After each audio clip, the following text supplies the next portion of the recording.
বাংলাদেশের সৎ ব্যক্তির রাজনীতি প্রচলন করেছেন শহীদ প্রেসিডেন্ট জিয়াউর রহমান। শেখ মুজিবুর রহমানকে একদিন আমি, আমার সবচেয়ে একজন প্রিয় ব্যক্তি ছিলেন শাহজাহান সিরাজ,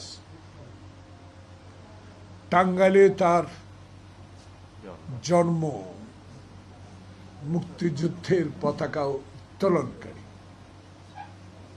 আজকে নেই জীবিত। সেদিন এই শাহজাহান সিরাজের কথা আমার মনে হলো মাকে যখন দেখতে দেওয়া হয়।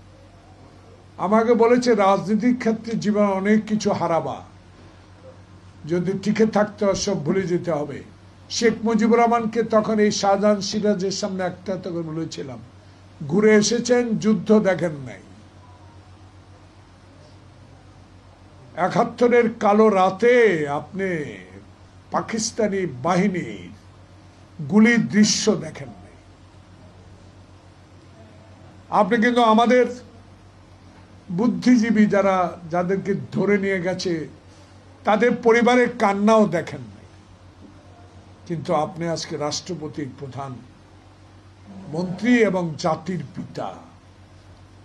আপনার উচিত ছিল এই দেশে এসে সকল গুণীজনকে নিয়ে কথা বলা, যারা যুদ্ধ দেখেছে, যারা বুদ্ধিজীবী হত্যা দেখেছে, যারা মানুষের কথার জন্য খালি পেয়ে যুদ্ধ করেছে, মানুষের স্বাধীনতার জন্য, দেশের স্বাধীনতার জন্য, সেসব ব্যক্তি নিয়ে কথা বলেন। বুদ্ধিজীবী, বুদ্ধিমান, শিক্ষিত লোককে প্রধানমন্ত্রী করে আপনি একটা লাঠি হাতে ৩২ নম্বর বাড়িতে বসে থাকবেন। সেদিন তোয়াক্কা না করে ১৯৭৩ সালে আমি ছাত্র নেতা হিসেবে একটা নমিনেশন চেয়েছিলাম, সেটাও আমাকে দেয়নি। এত হিংসুটে লোক। আমি সেদিন শাহজাহান সিরাজ আমাকে বলেছে এর সাথে কোনো কথা বলে কোনো লাভ নেই। প্রিয় বন্ধুগণ, যে যারা আজকে ডক্টর ইউনূসকে প্রশ্নবিদ্ধ করে নির্বাচনে যাবেন না, আনুষ্ঠানিক এখনো কোনো কথা বলছেন না, শুধু প্রতিক্রিয়া জানালেন, তাদের উদ্দেশ্য করে বলতে চাই, বাংলাদেশের রাজনীতি বড় কঠিন।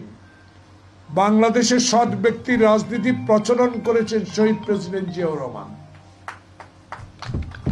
বাংলাদেশে খালেদা জিয়া আপসী নেতৃত্ব উপাধি লাভ করেছেন তার কৃতিত্বের জন্য, আপসী নেতৃত্বের জন্য কারোর সাথে আল্লাহ ছাড়া মাথা নত করেন। দেখেন উদাহরণ, সৃষ্টিকর্তার কি কাজ। শেখ মুজিবের পুরা পরিবার ১ মিনিটে ধ্বংস হয়ে গেল। যারা শেখ মুজিবের নাম বিক্রি করে বাংলাদেশকে লুটে খেয়েছে,